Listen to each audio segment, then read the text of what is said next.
So from your perspective and what you've done and seen, what do you think, like where we are in 2020, what do you think we've gotten right as a lean community? And then conversely, what do you think we've gotten wrong? Well, it's hard to generalize because there are organizations that have done very well. Too few, actually. But those who have done well have, I think, focused on the provider as well as the customer.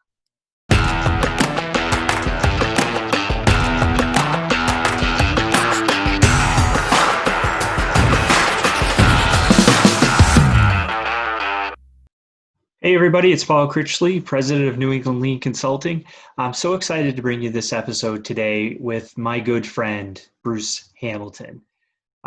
Bruce is somebody I've known for a long time. He and I were on the AME board of the Northeast region for a while together, and I really got to know him well through that, but I'd always known who Bruce was. I mean, Bruce is one of those guys that if you're in lean, and on social media, you're going to run across him sooner or later. And certainly everybody knows him. Why don't you say everybody? A lot of people know him for the Toast Kaizen video, which I think is 21 years old by now. But it's a pretty famous, I guess, in lean circles, I suppose you could say that it went viral. But he's certainly best known, I would say, for that. He's got a blog called Old Lean Dude that is, it's amazing. If you don't subscribe to it, I highly recommend it. I do. I read it all the time as soon as it comes out. We'll link it to the show notes. But, Bruce is just one of those guys that he has this calm pragmatism to it. That's the only way I guess I can explain it. He's just, like I said, I've known Bruce for a long time. I've never seen him get riled up. He just kind of he's just got it. And he's somebody I really admire, and that's why I was so happy he agreed to be on the podcast, because he's somebody I've looked up to for a long time. I just like the way he goes about his business. And so he runs GBMP, which, I know I had somebody ask me, they're like, really? Because I mentioned that he was coming on, and somebody said, really? Aren't they a competitor? Technically, I guess, yeah, they are. But I'll be honest, if I could do this half as good as Bruce does it, I'll consider myself a success. Because again, I just watch the way he goes about doing what he does, and it's art. It really is. And I don't want to fanboy all over it, but I'm really just that impressed. And I think you will be too. So if you're listening or watching, it comes through when you just listen to Bruce talk. He's just one of those people that, for me, I could just listen to him talk forever. In this episode, we talk COVID-19 and how we both pivoted through that. We talk about kind of, for lean community, what we've gotten right, what we've gotten wrong, and the difference between short-term and long-term thinking. And we really delve into these things. So I really, really enjoyed the conversation. One personal thing I did want to add, where really I think it cemented Bruce's position in my life. A story I talk about fairly often is when my dad had open heart surgery several years ago. And I didn't intend it to be this way, but it was actually right around now, at this time of year, that he was just, I think, if I look at the calendar, it was only like 3 or 4 days ago, several years ago, that he was coming out of surgery. And it occurred to me when I was editing this episode that was true. It was right around, like I said, this time of year. So it brought back a lot of those memories. But when that happened with my dad, it was all pretty abrupt. It wasn't anything that we had any heads up on. And I tell this story, but he was having chest pains, and the next thing you know, he's getting rushed to the hospital and prep, for surgery and the whole thing. And it was kind of like drop what you're doing and get up here right now. My grandfather died of a heart attack right around my father's age. And it was, like I said, no heads up. It was just, that was it. So it was scary. Well, it was also, because it was this time of year, that it was the time when GBMP does their annual New England Lean Conference. And I was going to be the person that was manning the AME table at GBMP. And so all this happened, and I kind of sent an email to the board my fellow board members and I said, guys, my dad's going to the hospital. I got to go. I can't do this. Is there somebody that can take, because I had all the stuff, I had boxes and boxes of, the tablecloth and the handouts and the backdrop and all the stuff. And it was Bruce that said, don't worry about it. I'll take care of it. So driving from Connecticut to Maine, I swung by Bruce's place in Massachusetts, and he was just amazing. He was so nice, and it meant a lot to me. So I can't say enough good things about Bruce Hamilton. So enjoy the episode. All right. Hello. Welcome to the New England Lean Podcast. I'm your host, Paul Critchley. Today I am joined by local legend. You can't control him. You can only hope to contain him. The impenetrable Bruce Hamilton. Hello, Bruce. Good morning, Paul. How are you? I'm good. I gotta say, I was up till like 11:30 practicing your intro last night, so I hope you liked it. That was fine. Thank you. So certainly, I mean, anybody who's in the lean community, whether they're in New England or not, I think knows you. But on the off chance that somebody's been living under a rock, can you just introduce yourself and give us a little 5-cent tour of who you are and what you do? Sure. So actually, there's a whole lot of people who don't know me, and I meet them all the time. Most people who do know me have watched me make a slice of toast in a video that I actually made over 20 years ago, and it's out there. So it's not unusual for people to do a double take and say, haven't we met before? Because they've seen me make a slice of toast. Although, 20 years ago, I didn't look exactly the same as I look today. So times have changed. So I'm a student of TPS or Lean. Spent 28 years in manufacturing in a variety of different functions, from sales promotion to IT to materials to manufacturing management to general management, and never actually did figure out what I liked, although in all of those kind of the problem solving thing came up, and I think that's kind of guided my career. And when TPS came along, it was just a better way of problem solving. There's just some nice methods and nice thinking about, involving a whole lot of people. So, this is my 50th year in the workforce, and I'm working as hard as ever, and I enjoy what I do now. For the last 20 years, I've been, part of this not-for-profit GBMP. I used to say we were headquartered in Boston, but presently we are headquartered in cyberspace. We have given up a physical location. I'm not sure we'll ever go back. So there's an example. We're still discussing that, but in the immediate future, when you can't use an office, no point in having one. I've also been active with over the years with the Shingo Institute, also known as the Shingo Prize. That was formed in 1988, and I've pretty much been a part of that since 1988. And I've been fortunate along the way then to rub shoulders with a whole lot of other people who, probably have a lot more depth of TPS knowledge than I do. So I've tried to be a student. I'm still trying to pick things up. But it's a good fortune, as you know, kind of with Lean or TPS, is that people are pretty decent about sharing, and there's always some sort of idea that you can pick up and adapt to yourself. So that's me. GBMP works with, organizations primarily in the Northeast region, although, with the advent of technology, I taught a workshop on 4 continents several weeks ago, and as many time zones, which is kind of freaky. But we have a mission to keep good jobs up here in the Northeast. About 20% of the organizations that we work with are in healthcare, because that's a big industry for us. And then manufacturing represents most of the rest. Insurance and banks also are clients of ours. It's whoever is, looking for continuous improvement in our region. That's our market.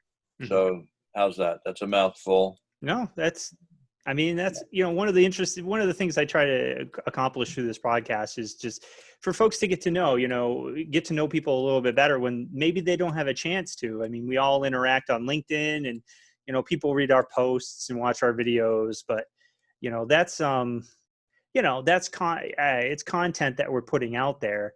And my goal for this is just say, well, talk to me a little bit about why you do what you do. Like, for instance, correct me if I'm wrong, but I think I'm right. You went to Bowdoin, right?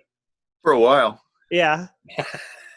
Now, are you for 2.5 years I went to Bowdoin. I've been to a lot of colleges. But are you a native New Englander?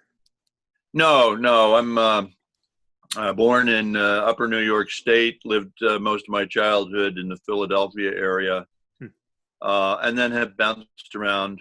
Went to school in Maine, Arizona, Philadelphia, Boston. Yeah.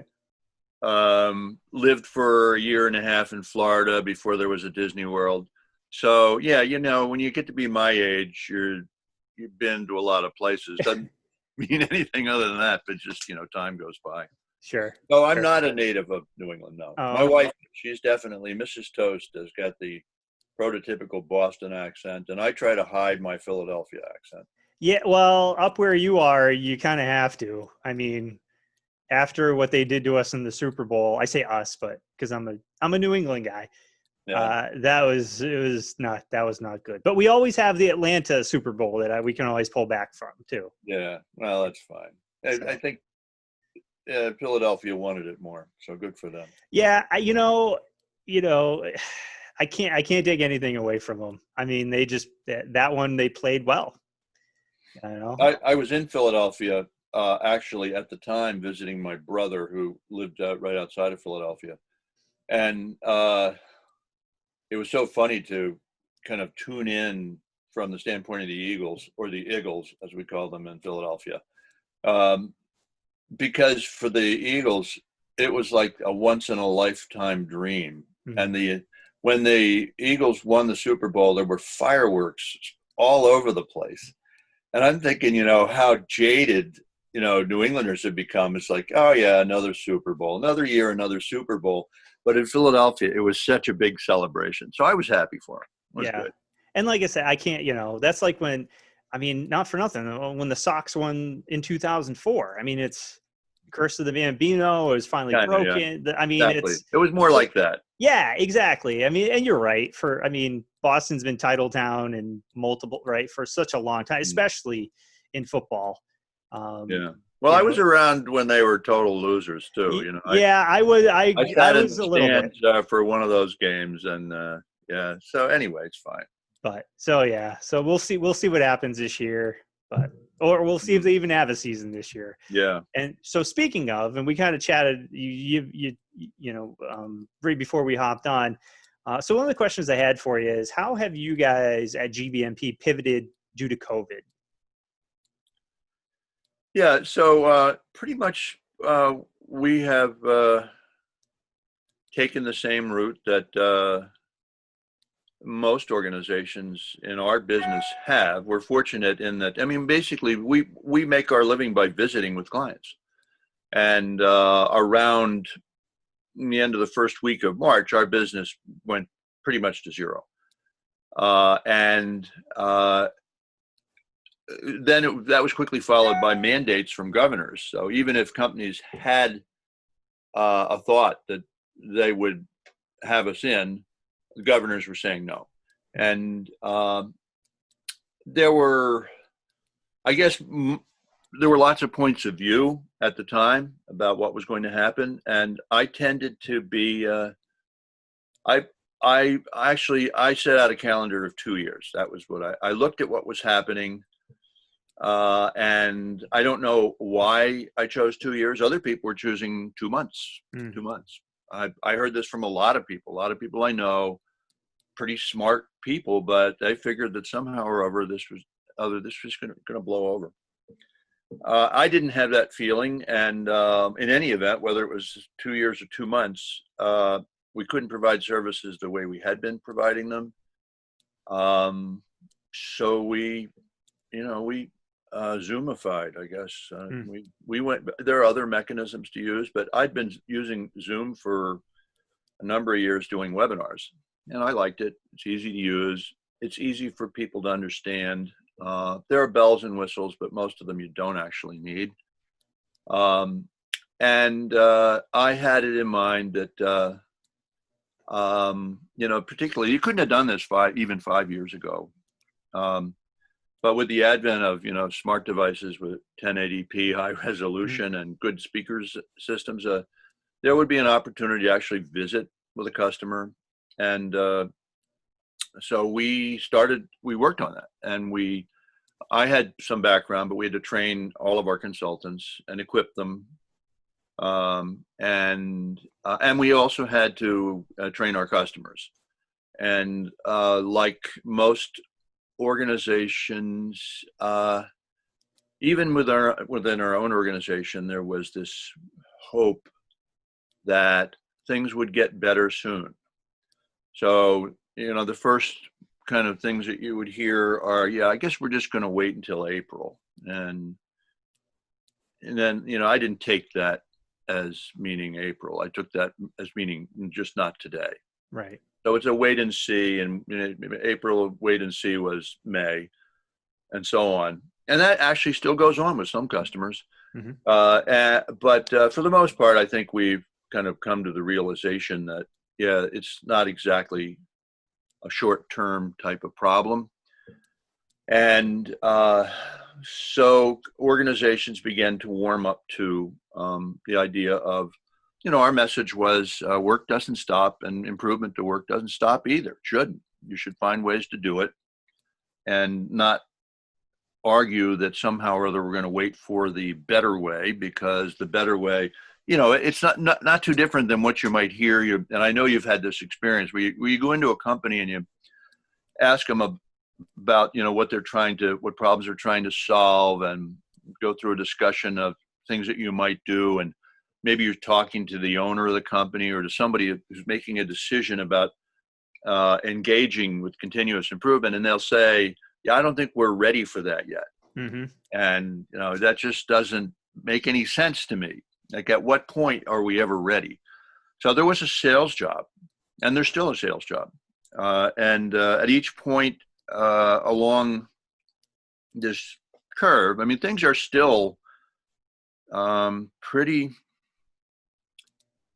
unclear. It's unclear with what's going to happen even in the next month. Mm-hmm. So things I see, more people are living from the coronavirus now because we've maybe caught up, and we've had tactical maneuvers creating PPE and some heroic efforts, and that's great. I support that. But certainly what you can gather from this is that no amount of tactics will kind of overcome a lack of strategy. Right. So no strategic thinking leads to something like this. And it's not too late to start thinking strategically about the next problem. But even there now, I'm not sure we're doing that. I don't know what the fallout's going to be from the long-term effect, either of the virus or of the economic conditions. Sure. So we're pivoting all the time. The idea of a new normal is like there's a new normal every week. Right. We're not reaching some point of stability right now, and I don't know exactly what that's going to be, but that's kind of my frame of mind. No, and that's important. And thank you because that's kind of what I wanted to chat about is, I in the news, I listen to a lot of podcasts and to some extent, lean and just in time, like a lot of economists have glommed onto that, and they say, well, lean manufacturing, there was a Wall Street Journal article, I think it was just last week. Yeah, I saw that. Right. And they said, well, the reason you can't buy Clorox wipes is because of lean manufacturing. And it's like, hey, whoa. And I read the article and I'm like, this is wrong. This is wrong. This is right. But so that was kind of what I wanted to chat with you about is, what do you think, because you're right, we pivot all the time, and that's what we do. It's leans a lot of change and change management and right culture change and all that kind of stuff. So the new normal, if you want to call it that, is really future state. And if we're doing this correctly and continuously improving, we're always getting to another new normal. I think, but I want to get your opinion. In what I'm seeing is, COVID kind of forced us, it was forced upon us, like we didn't have a choice, versus, conversely, if I'll just say, if that didn't happen, it was more of the organization choice of, hey, we're going to pivot now. So do you think that plays a part in acceptance, or how does that play out when when you're talking to clients now versus say a year ago? And I'm not seeing that with our clients. I read the article in Wall Street Journal, and there've been others, and they're at best they're focused on a very narrow definition of lean, sort of zero inventories kind of thing, without even understanding what that means. So heavens, if conceptually, people continue to struggle with the concepts of lean or TPS. They don't get it. My teacher, who I respect greatly, who was a lifetime employee of Toyota, Hajime Oba is his name, was asked back in 2003 why American businesses don't get a full benefit out of TPS. And he answered without hesitation. He said 2 reasons. He says, first of all, management does not know what TPS is. And secondly, management is too hung up on quarterly earnings. I'm paraphrasing here. Sure. But both of these things have everything to do with the mess that we're in right now. The reality is, when you look at the narrow definition of, sure look at the TPS house with the just-in-time and the Jidoka. At the base of this is this thing called levelization, Heijunka. There is no production system in the world, none, which will respond immediately to a calamity. None. So one of the basic things is that levelization. And by the way, that requires long-term thinking. That requires strategic thinking. For example, we might have prepared some of those PPEs and wipes in advance of this had we given a thought to it, because that, in fact, is part of lean as well. That's like I said earlier, there's no amount of tactics that overcomes a lack of strategy. So we had our opportunity. We had our opportunity 20 years ago, 10 years ago, even 5 years ago, okay, even 2 years ago. And we blew it because, as Mr. Oba says, we don't think long-term. We're short-term thinkers, and that's it. Okay, so in that narrow definition, but I would sort of posit that, there's no production system that would work. And I don't think, anyway, the manufacturers of the wipes were necessarily lean producers either. It's just, even if they were, we would be in this mess because it's hard, very hard to pivot in a calamity. Right. The question is then, well, let's look at it in a broader sense. Like, does that mean that engaging employees in solving problems, that's what's gotten us into trouble? Does that mean respecting the views of all of our employees? Is that something we probably ought to think twice about? What is it exactly that about lean that has created these shortages? Right. So right. I just I try not to get annoyed by that, but this is nothing new. There are persons who Shingo referred to them as conceptual blind spots. They just can't see it. They're looking right at the problem. It's like those folks who are watching Galileo throw the 2 stones off the Tower of Pisa. I think it's probably a fictional account, and looking at them both landing at the same time and then saying, no, that's not true. They didn't. So, right. I haven't seen that from not a single one of our customers. And that's because our customers have real problems. And they are trying to pivot quickly, and they realize that getting everybody involved is a good way to pivot quickly, to make changes, to deal with the problems of the day. It's not, in fact, the companies that have that background have done a much better job. So, it's BS. I don't know what else to call it. Yeah, that's fair. BS. That's fair.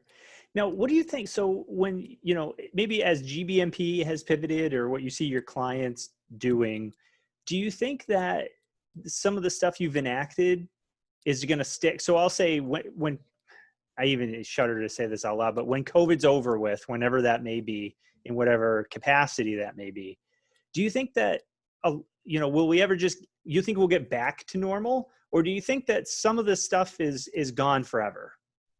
Like you mentioned, maybe physically not having an office anymore. Yeah, I think it's going to be a mixed bag. For an organization like mine, we may never have an office again. And there are certain types of things that we've discovered with the technology. But look, I would not have been a proponent of reaching out to clients via Zoom. Okay, this was a choice that I was forced into because I had no alternative. Having used this type of utility, however, I'm discovering that there are some things which you can do, and in some ways, better communication, different type of communication. It's a different medium. It's, I would always say to people, yeah, you can see a video of the Grand Canyon, but until you're there standing on the edge of the canyon, you haven't experienced the Grand Canyon. And that's true. That's absolutely true. But can you learn nothing about the Grand Canyon virtually? No, you can learn a lot. You can learn a lot. And when you're faced with a choice of learning nothing or learning something, this is what you do. So direct observation is a big deal. Even one of the Toyota family members made a point of this. He said, during the point of direct observation is to grasp the situation, grasp the current situation. And there are times when this may not be possible. So we have to do what we can do. But let me give you a couple of examples of observation which is not direct, which we've been using for a whole long time. One of them would be the electron microscope. It's not direct observation. We're counting on some science to give us a view of what's actually happening. Without that, we wouldn't be curing this virus right now. And then there's high-speed photography, which has been used in lean for the longest time because the naked eye cannot pick up motion of machines. So we slow it down, we can take a look at it. Neither one of those is direct observation. Those are observations aided by indirect. When Galileo improved the telescope, that's when he was able to confirm Copernican theory. And that wasn't direct observation. He didn't go out to the freaking planets. Hi, everyone. I just want to take a quick break from the podcast to let you know about some exciting news that I thought you'd be interested in. When we talk about lean, we talk a lot about value add. Now, that translates into adding value to your workforce, your products and services, and to your customers. We here at New England Lean are no different. We're continuously striving to deliver more value to our clients each and every day. Over the years, we've grown from being focused solely on lean training and consulting to also offering Six Sigma belt certifications, lean certification, and quality management system assistance. In fact, we just helped a Massachusetts manufacturer get ISO 9001 and ISO 13485 certified, and both of those were done with no findings. The real reason for the interruption, though, is that I wanted to let you know about the various funding opportunities that may be available to you here in New England. Regardless of which of the 6 states you're in, New England Lean Consulting is approved and/or certified to provide under those programs, from the Workforce Training Fund in Massachusetts to the Eversource-funded Prime program here in Connecticut, the Governor's Workforce Board in Rhode Island to the Maine at Work initiative. And I don't know of another consulting firm that can say that. My team and I work very hard to ensure that we stay on top of all these different programs so that we can give you the best opportunity to take advantage of incentives that you might not even have ever heard of before. So hit us up online at newenglandlean.com and look for our funding opportunities page for more information. So there are lots of things that you can do. But I've had the bias in the past, and I still feel that actually being with a client, having peripheral vision, having more than just a couple of senses is really important. But there are things that you can you can teach and things that you can learn and communicate. You and I are communicating face to face, and I'm seeing your expression as we talk. In fact, when I'm looking at 10 people or 12 people on a screen, I'm seeing all of their faces in a way that I probably wouldn't see them if I were there in person. Mm-hmm. It's kind of spooky, actually. It drains you after a while. But so it's different. This is different. Things will change. Yeah, some things will change. There's large corporations who are saying they're never going to have offices anymore. Hard to say what the secondary effects of that will be. You know, what's going to be the cost of office space? I don't know. There's just a whole lot of cards that could fall. In terms of, you know, will we, for example, what's important to me is, well, will we learn from this? You know, will we learn from this, and will we be better prepared next time? Mm-hmm. Ryuji Fukuda talked about disaster recovery. And when he was talking about, this was a guy who was kind of promoting lean thinking. He was saying, look, he says, if you look at most of the major disasters, if we could have done some pre-planning, they would not have been disasters. He says, but we don't. We have short-term thinking. We kind of live for the day. And so I worry that, yeah, this is going to be over. And what we like to think of as normal will become normal. But we will not take, we won't take heed of the lessons that we learn here. Yeah, and that to me is, you know, the danger as well is, and we've seen it before. You know, I liken it to getting a speeding ticket, right? So you get nabbed, you get it right, you got to pay $100 or $200, and then for the next week or so, right, you take it easy, and then gradually it's like you kind of get back. So that's what my fear as well is. You know, when air quotes, all this is over with, you know, it's like, well, you know, I'm hoping that we can leverage, like I've done, you know, you had mentioned too, you've done some webinar, I have too. And it's, you know, I'm reaching people that I would never have been able to get to before. Yep.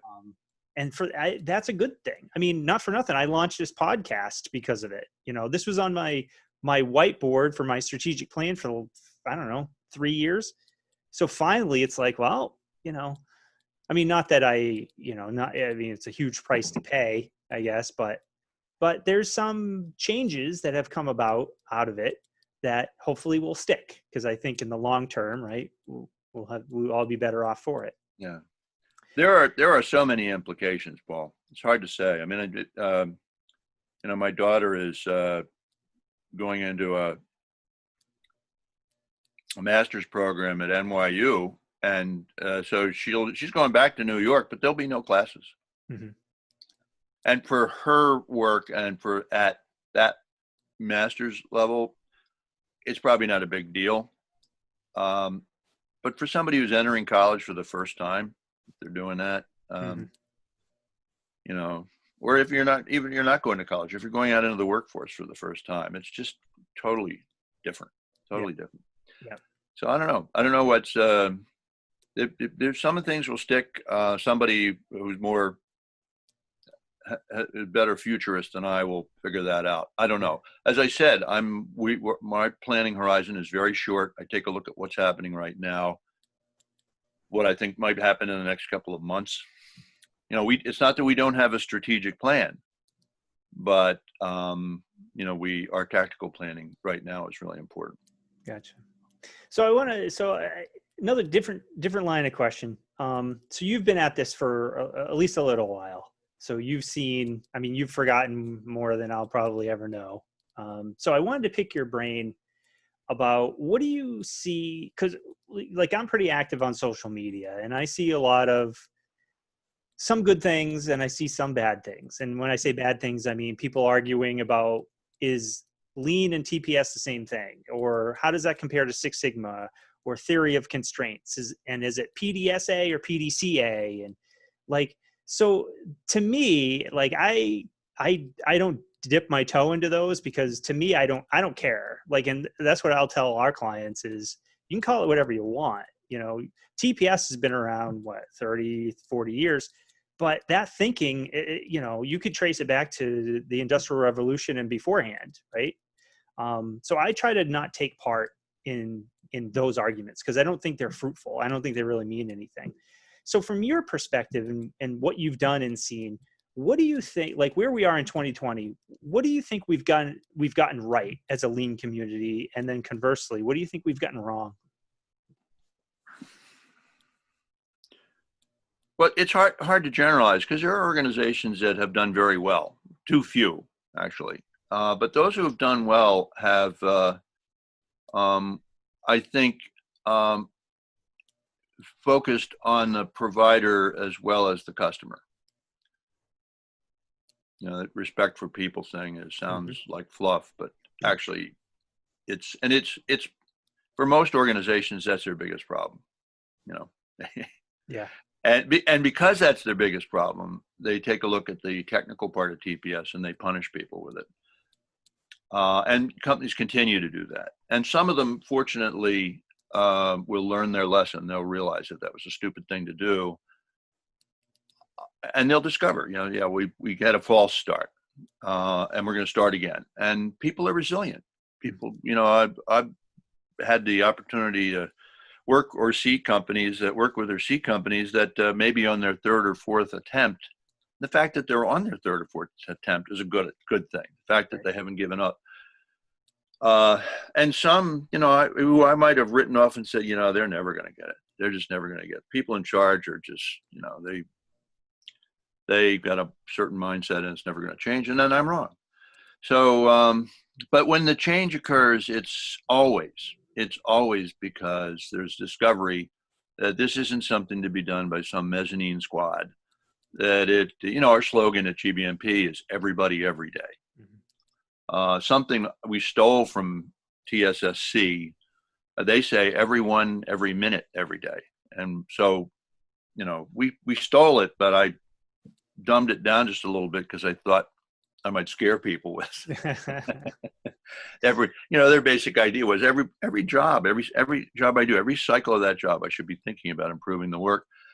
And so we're starting to get that right in some businesses. Okay.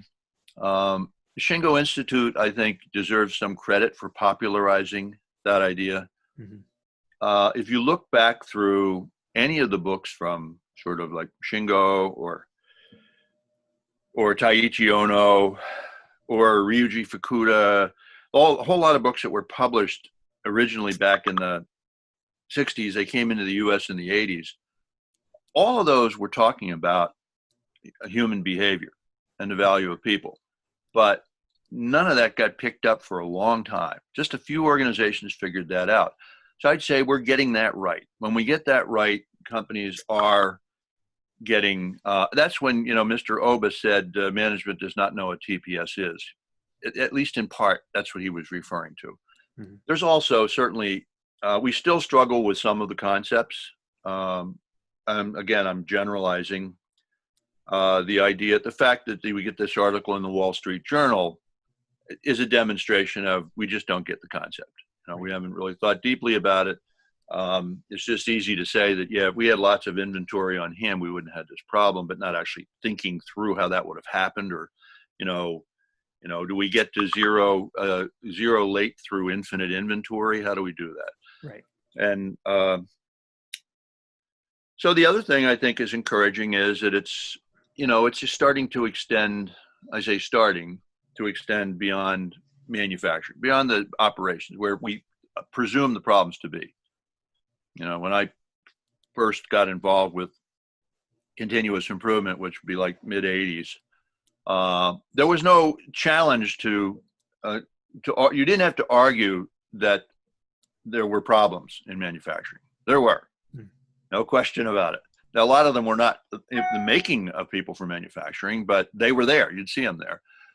But when you go to other departments, peripheral departments, engineering or sales or marketing or management, no, we don't have the problems. Problems are all down there in operations. It's down with those folks, you know, on the floor. And so I think we're getting beyond that. Organizations are figuring that out. It's slow. And then there are other industries. You know, when the Shingo Institutes first offered the prize, it was only for manufacturers and only in North America. And then extended it to you know, to other parts of the world, which is fine. We should have done that in the first place. And then it extended, changed the term to operations because it's, well, you know, we're focusing too much on the people who are adding value, so to speak. All those other folks, they probably ought to be on board too. And then, you know, most recently into industries that don't appear to have operations, you know, charities, government, you know, they all have processes and most of them are broken. Insurance companies, banks, all the services that we provide. So we're getting that right. That's a good thing too. And not that everybody is subscribing to it, but there's I think a recognition that that there's no part of an organization and no part of the society that isn't beset with problems, and the opportunity to fix them is a good thing. Yeah, good, nice. It's always interesting. I'm curious because I see, you know, I mean, we all have our own viewpoints, so it's. But I'm encouraged as well because I kind of feel and see the same thing where we're kind of moving away from this whole, you know, we're going to develop our KPIs and we're going to put them up on a board. And now I'm going to hold everybody accountable to hitting those. And if you can't, then, you know, there's going to be issues. There's, you know, draconian action. I mean, these are all things that I've had and seen bosses say where it's like, well, if you guys can't figure it out, then I'll get people in who can and, you know, blah, blah, blah. And it's like, well, you gotta, you know, first things first, if you, right, encourage and engage, right, and people know that you care about them, all the respect for people, the stuff that goes into respect for people, they'll run through a wall for you and you'll get all the stuff that you want. But that, the culture's got to come first. What is the saying? Culture eats strategy for breakfast or something like that? Yeah, absolutely. Right. So yeah. Bruce, I want to pivot it just a little bit, and I include in the podcast something I call the wicked fun part. If you're up for, well, I hope I don't let you down. I'm certain you won't. So I just have some like kind of rapid fire questions that I wanted to throw out there. If you're up for it. Sure. All right. What keeps you up at night? That would be one of those topics that I said I would not discuss. Okay, fair enough. How about what inspires you? People. What's your favorite song and why? Boy, that's a tough one. It's a tough one. The first one that came to mind is Allison by, and I can't even remember the singer's name. I can hear it in my head. I think Allison, yeah. I know this world is killing you. Elvis Costello. Elvis Costello. There you go. Yeah, but that's, you know, I love all kinds of music. It would be really hard to say. That's just the first one that came to mind. My daughter's named Allison. Oh, well, there you go. What's one thing nobody knows about you? Yeah, it's probably, if there was really something that nobody knew about me, I probably would not want to be sharing it. Yeah. That's fair. I love to play bass. I play harmonica. I don't know. People don't. I didn't know that. And I've known you for years. Yeah. That's cool. That could be another video maybe someday. There is a video of me playing harp that's on YouTube. I'm going to find it and I'm going to link it in the show notes. It's me playing Whammer Jammer. All right. The Jay Giles. Yeah. I love Jay. They're just one of my favorite bands. What profession other than your own would you like to attempt? Well, I love music. I could have been a musician. Maybe not a good one, but. Yeah. So like rock band kind of stuff? Rock band, yeah. Although I like all kinds of music. Yeah, but that would be fun. I mean, there's something to be said. What sound or noise do you love? I don't know. Bubbling brook. It's calming. Last one. What superpower do you wish you had?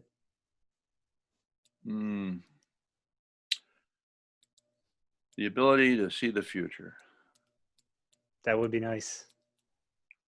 That could come in handy, especially in the stock market. Come in handy right now. Yeah, well, that too. So GBMP does. So thank you. Thus concludes Sure. the wicked fun part. Hopefully you're having fun anyways. But so I know, so GBMP, you guys do you guys do a ton of stuff. I'm on your newsletter, so I get the emails, and I mean, you're constantly doing Shingo, webinars and Shingo classes, and like, for instance, you also do a Northeast Lean conference that you move around every year. So I've been to several. This year I was excited because it was right in Springfield, Mass, which is not far from me. We were looking forward to it as well. It will be there next year. Okay. We're pretty sure. Since we couldn't do it there this year, we agreed we'd be back there next year. And so I'm being optimistic that maybe by that time people will not be afraid to assemble. Okay. We'll see. Good. I'm looking forward to it. Good. So, but for now, this year's is virtual, right? And I think it's coming up in a month and a half or so? October 7 and 8. Okay. It's the same date as the original conference that was to be held in Springfield, and we've scaled it back, got a little bit out of respect to our participants. We dropped the price dramatically, thinking, these are hard times for business, and we're interested in the community and the celebration. We never have actually. The conference has never been our, prime source of income. And there was just no reason to do that. And we thought, well, let's see who we can snag with the virtual conference. So looking forward to it.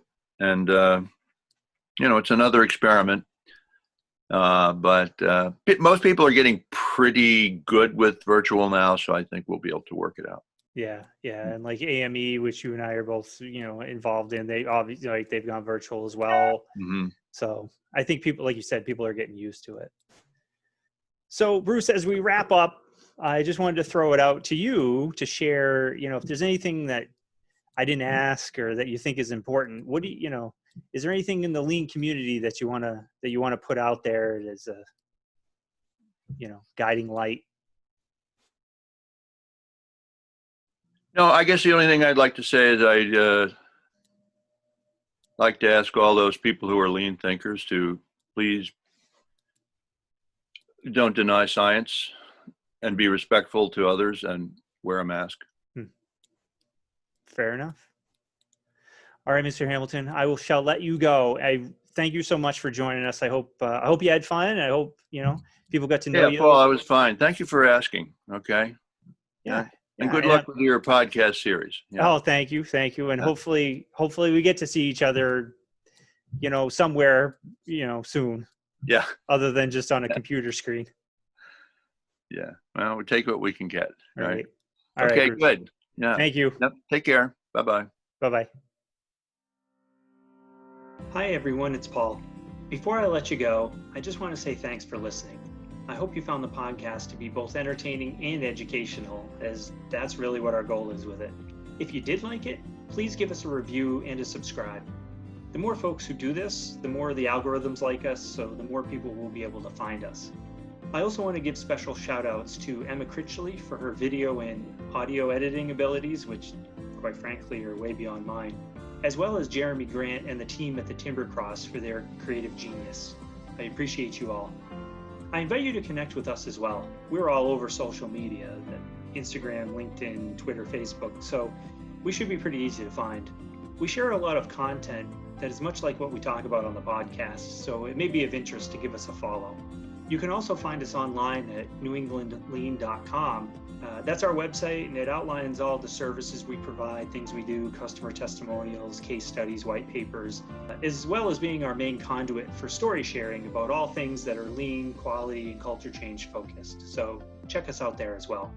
Finally, if you have any thoughts about the podcast, things you'd like us to discuss, things you'd like us to change, or if you want to be a guest or know somebody who would be, please email us at podcast@newenglandlean.com.